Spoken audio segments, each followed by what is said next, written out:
Hello বন্ধুরা, তো আবার একটা নতুন মিনি ব্লগ নিয়ে চলে এলাম তোমাদের সাথে শেয়ার করতে। তো সকাল সকাল হসপিটালে যেতে হবে, তাই রেডি হয়ে গিয়েছি। আর আজকে আরও একটা বড় ঘটনা আছে, সেটা হলো আমাদের বাড়ির এই কালী ঠাকুরের পুজো।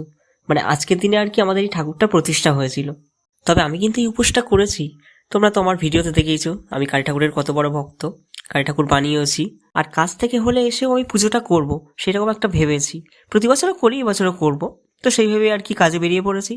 তো প্রথমে সাইকেলে করে চলে গেলাম ধামুয়া স্টেশন, তারপর কিছুক্ষণ পর ট্রেন এলো, তারপর সেখান থেকে বালিগঞ্জ স্টেশন। বালিগঞ্জ স্টেশনে এসে ব্রিজে উঠে গেলাম, কারণ আমাকে যেতে হবে রুবি, কসবা, অ্যাক্রোপলিস মল, ওই যে সাইডটা, ওই দিকটাতে। তারপর জিএসটি ভবনের সামনে দাঁড়ালাম, ওর পাশেই আছে জেনেসিস হসপিটাল, ওই হসপিটালেই আমি কাজ করি। তারপর আমি হসপিটালে ঢুকে গেলাম। হসপিটাল পুরো ফাঁকা, আর একটা দাদা নাইট ডিউটি করছে, এই বসে আছে।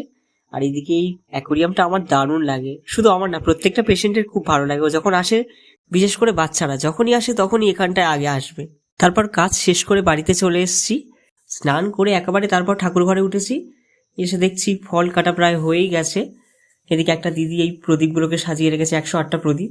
আর দুটো জেঠিমা 108টা চাল বাচ্ছে। আমি এই জিনিসটা প্রথম শুনলাম যে 108টা চালও নাকি লাগে। আমি এসে মন্দিরটা একটু ভালো করে দেখলাম, কত সুন্দর করে সাজিয়েছে, সব প্রায় রেডি করে ফেলেছে। কাটা ফল, গোটা ফল, তারপর এই সব সমস্ত ভাজাভুজি সবকিছু হয়ে গেছে। একটু ভালো করে দেখলাম আর কি। 108টা বেলপাতা তোলার দায়িত্বটা আমার ছিল, কিন্তু আমি যেহেতু সকালবেলা বেরিয়ে গেছি, ওই কারণে আমি আর তুলতে পারিনি। কেউ না কেউ তুলে দিয়েছে হয়তো এটা। নাও এবার তোমাদেরকে ঠাকুরটাকে দেখাই। বাবা কি সুন্দর দেখতে লাগছে, খুব সুন্দর হয়েছে দেখতে। আর এইগুলো দিয়ে আরো সুন্দর লাগছে। আমার ঠাকুরটা তো আমি ভাবতেই পারিনি এত সুন্দর দেখতে লাগবে, খুব সুন্দর লাগছে। আর তার উপরে এরকম ভাবে একটা চাদর গায়ে দিয়ে দিয়েছে, আরো দারুণ লাগছে।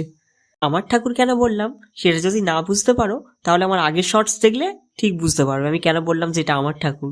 তারপর আমাকে বলেছিল, তুই যেহেতু পুজোতে বসবি, তাই তুই একটা ধুতি পরে আয়। তাই আমি ধুতি পরে আয়নার সামনে দাঁড়িয়ে একটা ছবি তুলে নিয়েছিলাম। তারপর কিছুক্ষণ পরে পুজো শুরু হয়ে গেছিল।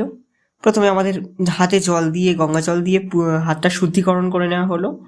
নিয়ে এবার ফুল, বেলপাতা এগুলো নিয়ে পুজো শুরু করে দিলাম। যেটু যেমন যেমন বলছিল তেমন তেমন করছিলাম।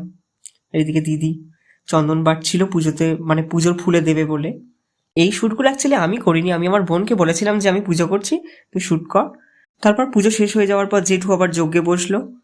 যজ্ঞের পাশে আমরাও ছিলাম একটুখানি, আমরা ওই আগুনে আর কি বেলকাঠ ওইগুলো সব দিচ্ছিলাম। তারপর এই যজ্ঞ শেষ হয়ে যাওয়ার পর জেঠু বলেছিল 108টা প্রদীপ জ্বালতে আমাদের তিনজনকেই, আমি আর আমার দুটো জেঠিমা। তো আমরা সবাই মিলে এই প্রদীপগুলো জ্বাললাম। দারুণ দেখতে লাগছে কিন্তু এই প্রদীপগুলো এখন। তারপর আরও কিছুক্ষণ এই আরতি করার পর পুজো ফাইনালি কমপ্লিট হলো। আর এটা হতে হতে প্রায় 2টো বেজে গেছিলো। তারপর ফাইনালি আমরা আমাদের উপোস ভাঙলাম। আমি অল্প কিছু প্রসাদ নিয়েছিলাম, আর আমাদের বাড়িতে নিরামিষ খিচুড়ি হয়েছিল, তো সেটাকেই আজকে আমি আমার উপোসটা ভাঙলাম। তাহলে আমি এবার একটু পেট ভরে খাই, কি বলো? Good night. হ্যাঁ।